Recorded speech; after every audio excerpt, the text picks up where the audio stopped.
So with economics applications, we're typically working with the price of the item as well as the quantity of the item.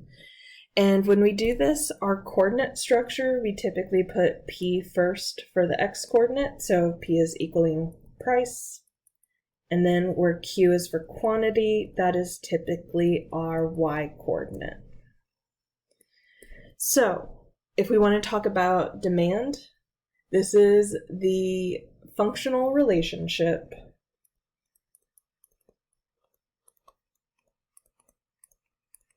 between price and quantity. So in Math 147, we look at demand functions that are linear, might have even snuck in a quadratic in there. But if we just wanted to relate this in a linear way, this would be calculating our function.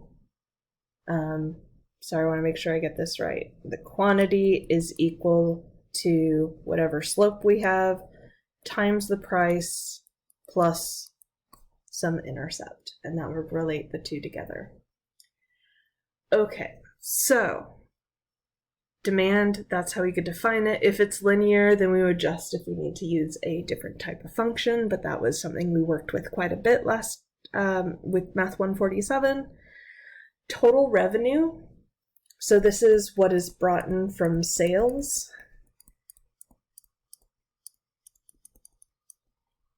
So this is the money coming in, and we can calculate total revenue for a certain quantity of items is coming from whatever the price is times the quantity.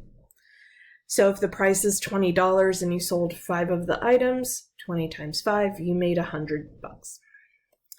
All right, the average revenue for a certain number of items is going to come from taking that total revenue and dividing by the number of items. So this is the average of the total revenue. And then profit. So profit is going to come from, we want to take our revenue, so how much money came in, and then we just need to be sure to take out any costs that were incurred to have it be our profit. So profit is equal to the total revenue minus the total cost.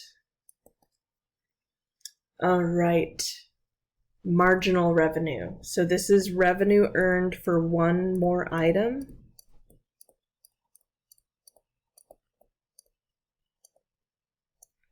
So it's like, what would our revenue be if we just sold one more item?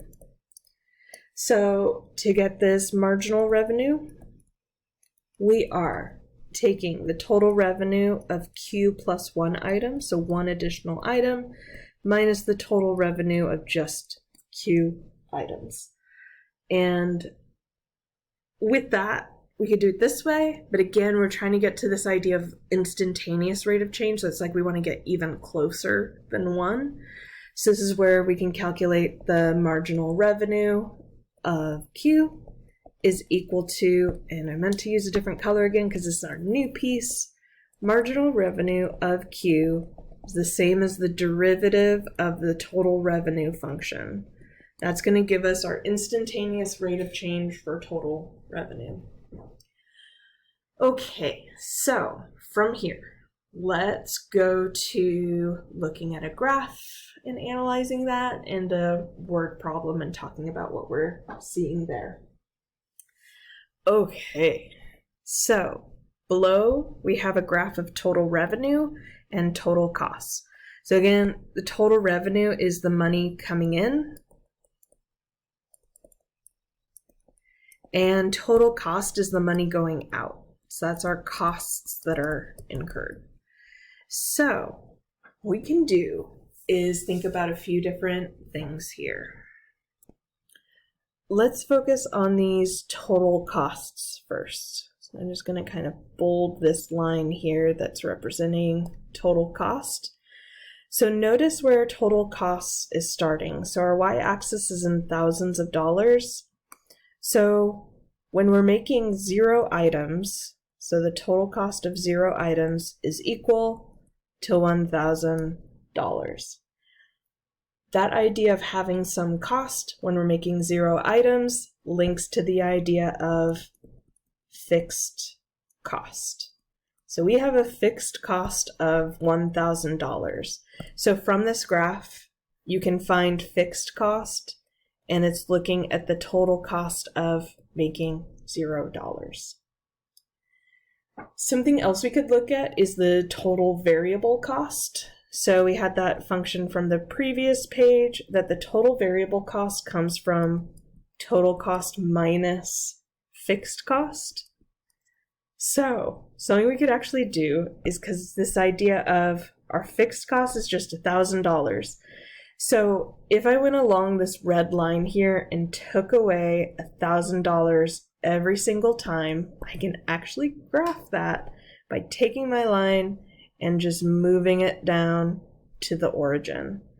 So I just bumped it down 1,000 units, and that's this red line here. This is the total variable cost now, because where those lines were plotted before, we just moved them down 1,000 units. So that's mapping the total variable cost, which is representing the money you spend to produce Q items.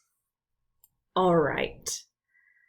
What else can we find in here? We can talk about profit. So profit would be coming from total revenue minus total cost. So I am going to take out that total variable cost line, but we could see there how the costs are incurred. It's just without that fixed cost as part of it. So revenue is the money that's coming in. So that's the money that we're making. And then total cost is the money that we need to pay. So like if we look at when we're at 0 here, we can see we have 0 revenue, but we have a cost of $1,000. And then all through here, where the total revenue is below total cost, basically we're making less than we need to pay. So everything in here is representing a loss. We're not making money here.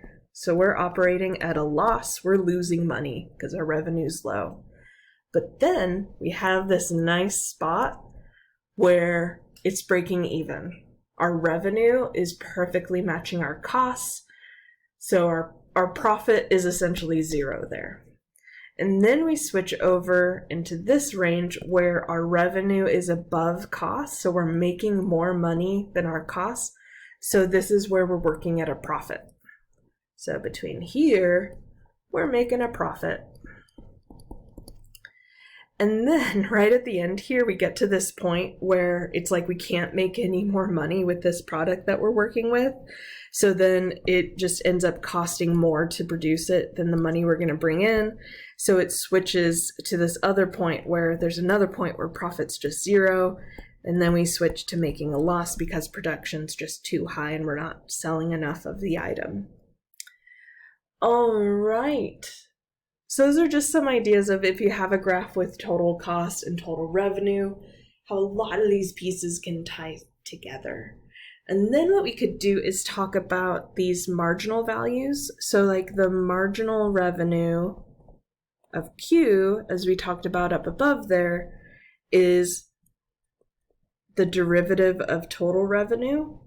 So what that would mean is if we take this total revenue function and evaluate the slope of the tangent lines, that would give us the idea of marginal revenue. So like over here, where it's getting really flat, it's like the slope of our line is pretty much 0, which means the marginal revenue is pretty much 0, which is saying if you make another item, you're not bringing in that much extra revenue. So for one additional item, you're basically making nothing extra in terms of revenue. And then we could do the same thing for total cost. So the marginal cost that we're going to incur for an extra item would be coming from the slope of that tangent line to the total cost function. So like here we could see, let's see, here our slope is positive. Actually, it's positive through the whole thing. It does kind of level out almost here to a slope of 0. So at that point, it doesn't cost that much extra to produce an extra item, but then we can see the costs increase, and with that kind of steeper positive slope, we're getting to a point where for each additional item, our costs are much higher. So, okay. So with that, let's move to this word problem here. So you can estimate a tree's age in years by multiplying its diameter, measured in inches, by its growth rate. So we're just going to take diameter times growth rate equals age. So we're going to look at a cottonwood tree where the growth factor is a 2. So suppose you find a cottonwood tree in Missouri that is 6 inches in diameter. How old would you estimate it to be? So if it is 6 inches in diameter times that growth rate of 2, then we expect it to be 12 years old. Well, that was nice. After all those derivatives, that's some nice math there. What are the units of the growth factor? Well, we could actually use our setup here. So age is in years, is equal to the diameter, which is in inches, times, and then we have our growth factor. If I just divide both sides by those units of inches, that growth factor units is in years per inch. So it is representing a rate of change. So like with this cottonwood tree, the age increases by 2 years per inch in diameter.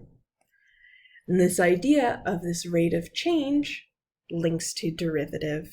Derivative represents a slope, and we would just go ahead and say, yes, it is a rate of change. In this case, it's a constant rate of change,